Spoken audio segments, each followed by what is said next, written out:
Good morning, children. How are you? Welcome back in your history class. And children, I hope that you all are fit, safe, fine, and healthy. Children, always be happy and always have positive thought and always pray to God for each one of us. And please take care of yourself and your family and be safe. Children, as you know that we have started the discussion of the social causes of the French Revolution in earlier lecture, in previous lecture. We have started the discussion of social causes of the French Revolution. We were discussing and यानी कहने का मतलब ये है बच्चों कि हम पिछले लेक्चर में हम लोगों ने फ्रांसीसी क्रांति के सामाजिक कारणों के बारे में हम पढ़ रहे थे. So in this lecture also we will continue with the social causes of the French Revolution. तो आज के इस लेक्चर में हम सामाजिक कारणों के बारे में पढ़ेंगे और उसको फिर जो पॉइंट्स हम कुछ टॉपिक्स जो हैं वो सामाजिक कारणों के ऑलरेडी बचे हुए थे, इसलिए we will continue the social causes of the French revolution and after that we will study about the economic causes and intellectual causes. यानी हम फ्रांसीसी क्रांति के सामाजिक कारणों के को डिस्कशन या उसको पढ़ने के बाद बच्चों हम आर्थिक कारणों के बारे में और बौद्धिक कारणों के बारे में पढ़ेंगे. So let's start the lecture. In this lecture also we will continue with this topic only, and then after that we will discuss about those remaining two causes. So let's start the lecture with the social causes of the French Revolution. तो हम आज का lecture जो है वो शुरू करते हैं, यानी अभी इस सेशन यानी इस लेक्चर को हम शुरू करते हैं फ्रांसीसी क्रांति के सामाजिक कारणों के साथ. So let's start the lecture. So children, let's start the lecture.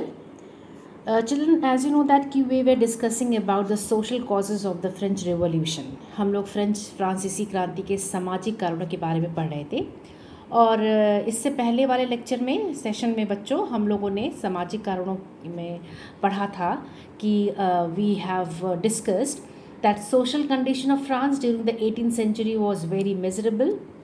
यानी 18वीं शताब्दी के दौरान फ्रांस की जो सामाजिक स्थिति थी वो बहुत ज़्यादा दुखी थी, दयनीय थी. And the French society was divided into 3 classes.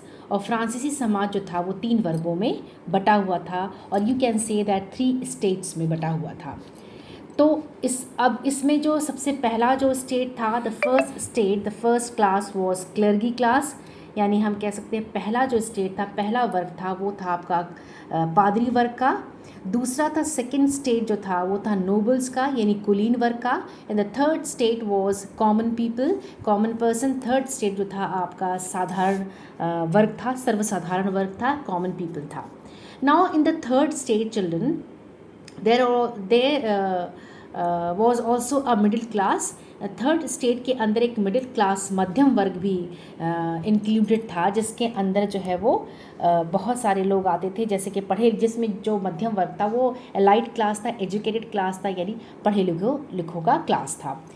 तो we have discussed about the in previous lecture. इससे पहले वाले लेक्चर में बच्चों हम लोगों ने सोशल कॉजेज़ में पादरी वर्ग और कुलीन वर्ग के बारे में वी हैव ऑलरेडी डिस्कस्ड. यानी हमने पिछले लेक्चर में बच्चों वो we have discussed first state that is the clergy class, second state that is the noble class. We have already discussed. Now in this lecture we will continue the topic social causes of the French Revolution and we will finish this topic in this lecture.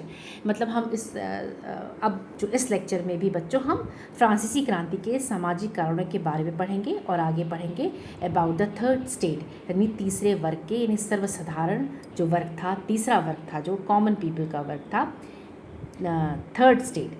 ये इसके बारे में पढ़ेंगे और इसमें इस तृतीय state में यानी इस थर्ड स्टेट में या तीसरे वर्ग में कौन कौन से क्लासेस, कौन कौन से लोग जो हैं इसमें आते थे, include we will discuss. So let's start the lecture. Now children, the third state form a heterogeneous class because it included many types of classes of French society. Like it included the farmers, cobblers, sweepers, other lower classes belong to this class. यानी जो तीसरा state था एक विषम वर्ग बनाते हैं क्योंकि इसमें किसान और कॉबलर्स यानी मोची, नौकर, स्वीपर्स और वर्कर्स और अदर जो और भी निचले वर्ग के जो लोग थे इसमें शामिल थे, इसमें इससे संबंधित थे। एंड तो जो सबसे बड़ा जो इसका थर्ड स्टेट का जो सबसे बड़ा जो हिस्सा था वो फार्मर्स का था। वो जो है फार्मर्स किसान का था, मज़दूर का था, और छोटे किसान, भूमिहीन मज़दूर, नौकर, ये सबसे बड़ा हिस्सा थर्ड स्टेट का जो था। The biggest part of the third state included the farmers, the artisans, the labourers and the small peasants and landlords, workers and servants. So ये हिस्सा जो था, और ये आपका कह सकते हैं कि एंड इन दिस स्टेट, इस क्लास में जो था, ये जो स्टेट था आपका, इसमें जो थे the condition of the farmers was very miserable. यानी इसमें जो कंडीशन की जो फार्मर्स की जो कंडीशंस थी, जो किसान की जो स्थिति थी, वो हालत थी, वो बहुत ही दयनीय थी। And this class is called unprivileged class. इसको हम कहते हैं अनप्रिविलेज्ड क्लास, यानी हम कह सकते हैं अनप्रिविलेज्ड क्लास को। तो अनप्रिविलेज को हम कह सकते हैं शोषित वर्ग, जिसका शोषण किया जा रहा हो, that is called unprivileged class, यानी दलित क्लास या शोषित क्लास वर्ग। तो ये this class is called unprivileged class, and it included, you can say that it included the upper middle class citizens। इस थर्ड स्टेट में बच्चों अपर मिडिल क्लास सिटीजन को भी, यानी जो मध्यम वर्ग था, जो मिडिल क्लास था, वो भी इस वर्ग में आता है। और द लेबरर्स, द पीजेंट्स, ये और कौन कौन से इस स्टेट में आते हैं, जैसे किसान थे, छोटे किसान, भूमिहीन मजदूर, या फिर आपके आर्टिशंस और जो नौकर, कारीगर। So they had very few privileges and had to pay taxes.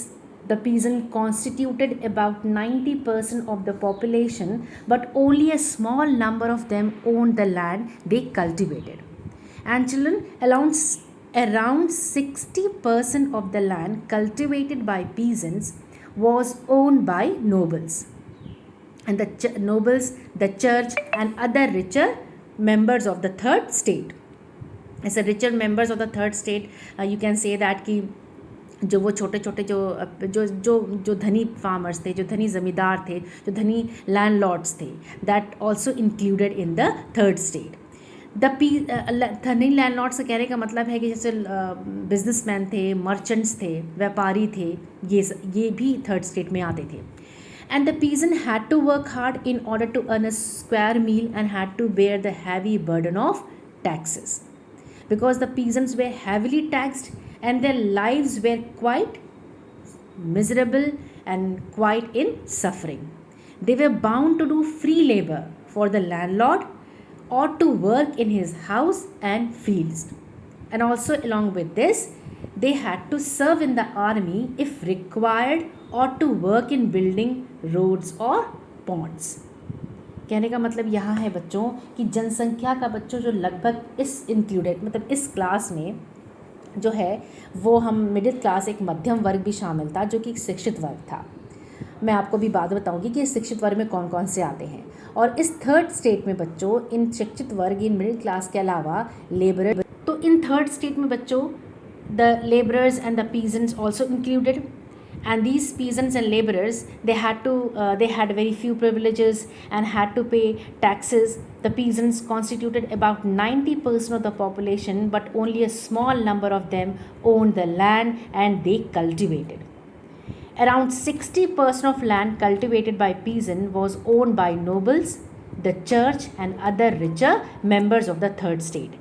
Other richer members of the third state, you can say that ki rich landlords, merchants.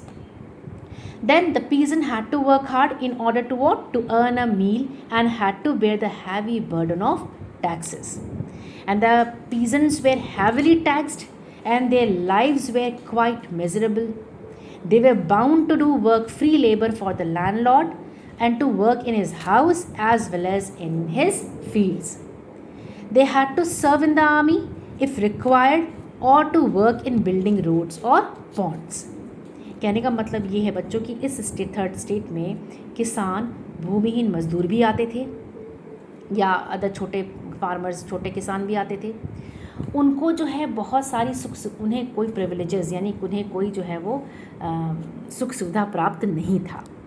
और जनसंख्या का लगभग 90% किसानों का था, परंतु 60% भूमि पर बच्चों जो है वो कुलीन, चर्च और बड़े भूस्वामियों का ही अधिकार था। यानी 90% पॉपुलेशन था किसानों का, मजदूरों का, लेकिन उस 60% भूमि पर चर्च यानी क्लर्गी क्लास का, यानी क्लर्गी क्लास का और चर्च का और बड़े बड़े जो लैंडलॉर्ड्स होते थे उनका अधिकार था। और बच्चों कुलीन और चर्च कर नहीं देते थे, जैसा कि इससे पहले भी हमने आपको बताया कि जो क्लर्गी क्लास था और जो आपका नोबल क्लास था, यानी जो कुलीन वर्ग था और जो पादरी वर्ग था, वो जो है आपका कर नहीं देते थे। और तो क्या हुआ, करों का सारा बोझ जो है वो साधारण जनता पे हो गया, स्पेशली जो आपके छोटे किसान थे, जो किसान वर्ग था, जो मज़दूर थे, जो भूमिहीन मज़दूर थे, यानी the farmers. What happened then? The farmers had to bear, or the landlords, workers had to bear the heavy burden of taxes.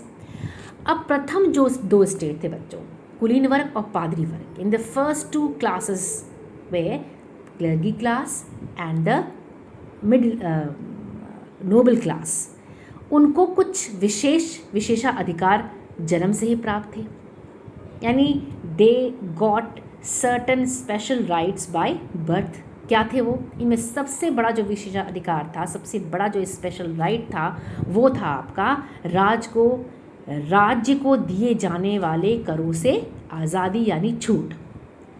As I told you, they did not pay any type, any clergy class as well as the noble class, they did not pay any type of taxes to the king or monarch.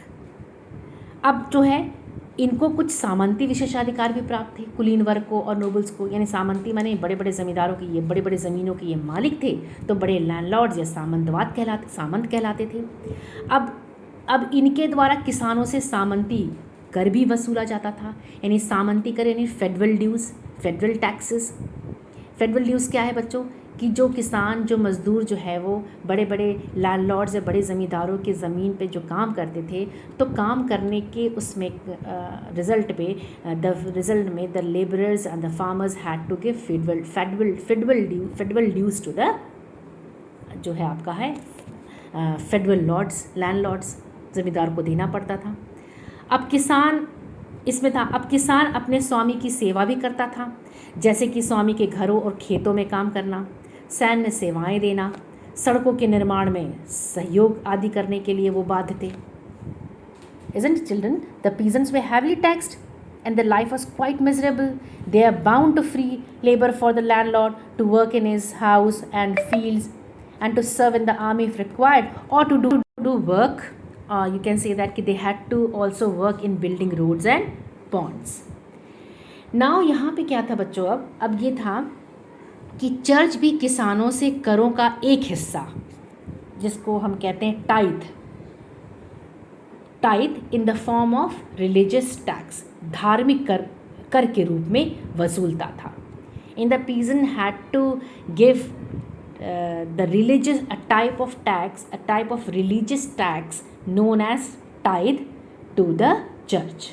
यानी ये tithe, there are two types of taxes the farmers and the laborers had to give. पहला जो आपका tax था वो था आपका tithe.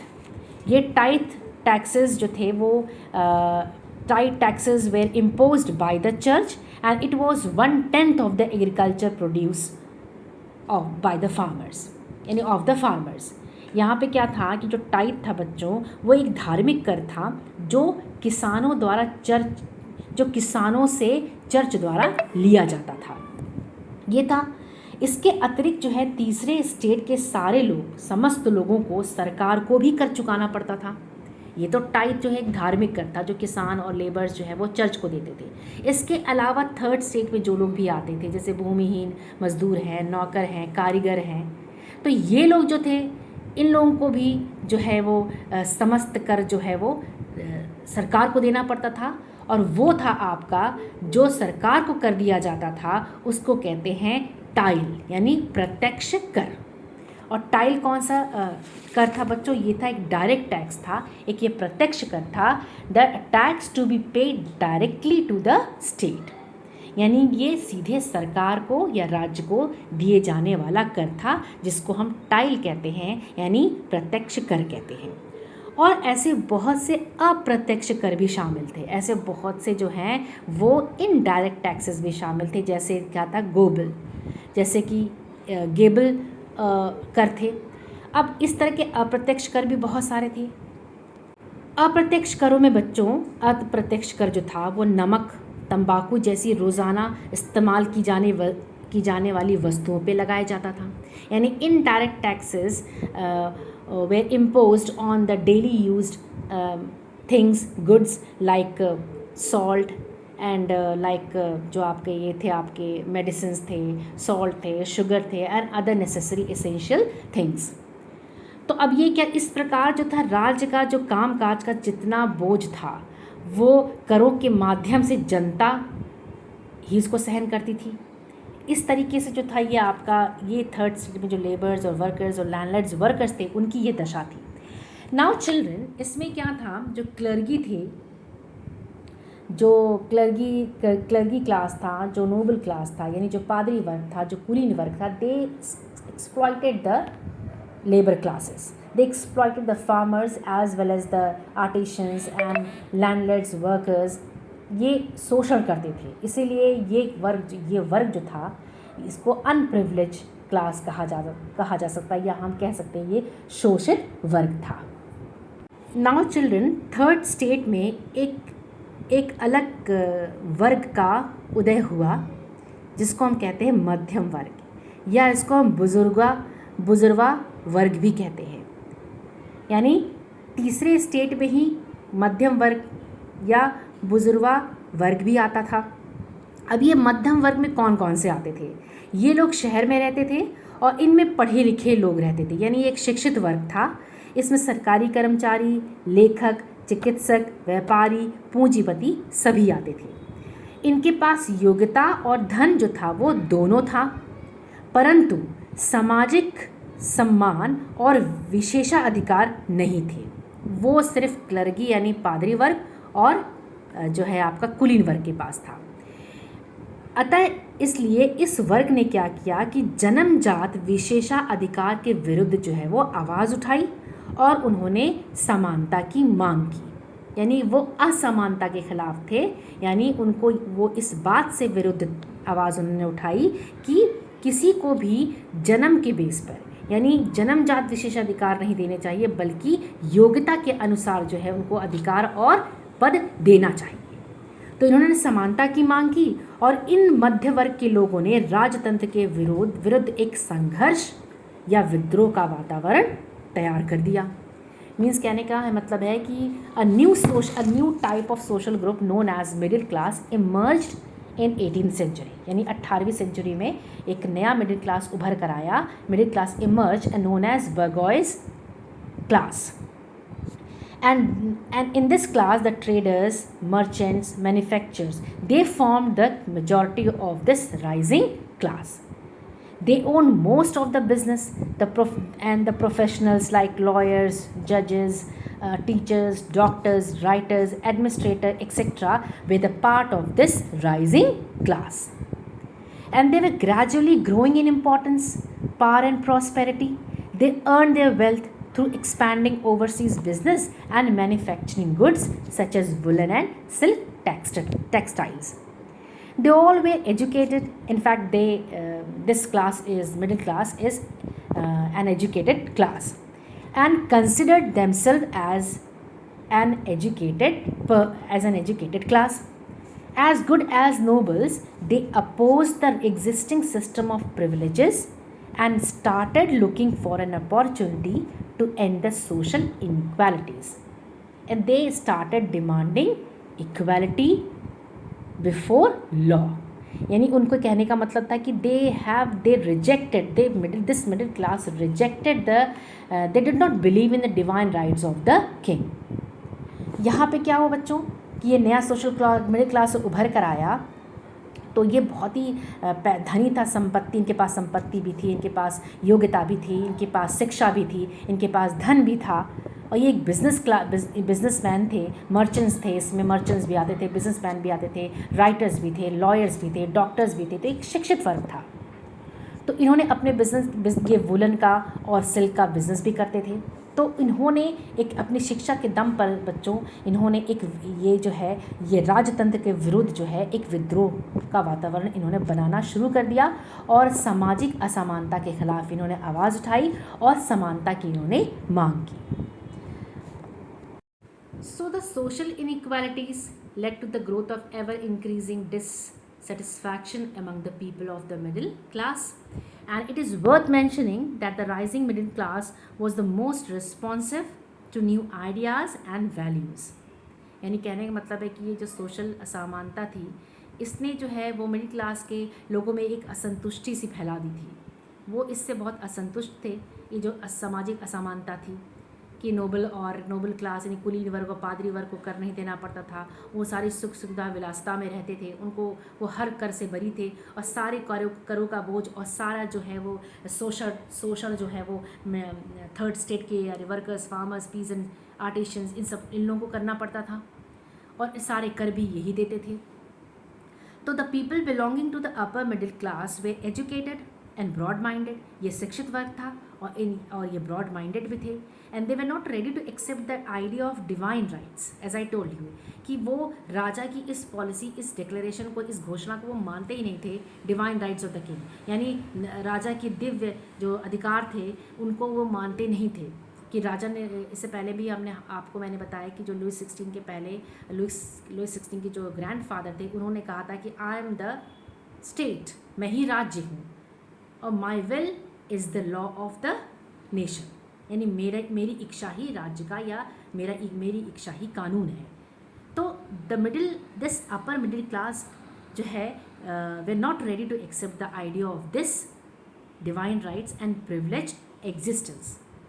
सो इस तरह की they ever increasing dissatisfaction made the outbreak of the revolution inevitable, यानी जो इसमें आप कह सकते हैं कि जो बहुत ज़्यादा इसी तरह की परिस्थितियाँ जो थी वो फ्रांस में भी क्रांति शुरू हुई और जिसने जो है एक नया अध्याय फ्रांस में लिखा। तो बच्चों ये था आपका सोशल कॉज, यानी ये आपके भी है, ये social cause we have finished. Now we will stop here, आज हम यहीं पे बंद करते हैं and in next lecture we will discuss about the economic causes as well as if possible, अगर पॉसिबल हुआ तो हम बौद्धिक कारणों के बारे में भी पढ़ लेंगे। So we will stop here and please watch the video, और आप वीडियो ज़रूर देखिए and listen the video, and if you have any problem you can write in the comment box. और जल्दी ही मैं आपका गूगल मीट भी करूँगी and I will send the information about it in your class group. तो children जो है हम यहीं बंद करते हैं और अगले लेक्चर में जो है हम आर्थिक कारणों के बारे में पढ़ेंगे। So take care of your self, be safe and take care of your family also, and have positive in thought and have a smile on your face. Good bye. Children, one thing I forgot to tell you that कि ये जो आपका French revolution था बच्चों, चूँकि इसमें middle class का बहुत बड़ी भूमिका थी, बहुत बड़ा योगदान था, and the middle class, the upper middle class contributed and played a very important role. So the French Revolution is also known as the Bourgeois Revolution, यानी इसको बुजुर्वा क्रांति के रूप में भी जाना जाता है। So the French Revolution is also known as Bourgeois Revolution, यानी इसको बुजुर्वा क्रांति भी कहते हैं। Okay children, understood? So take care of yourself and your family. Goodbye.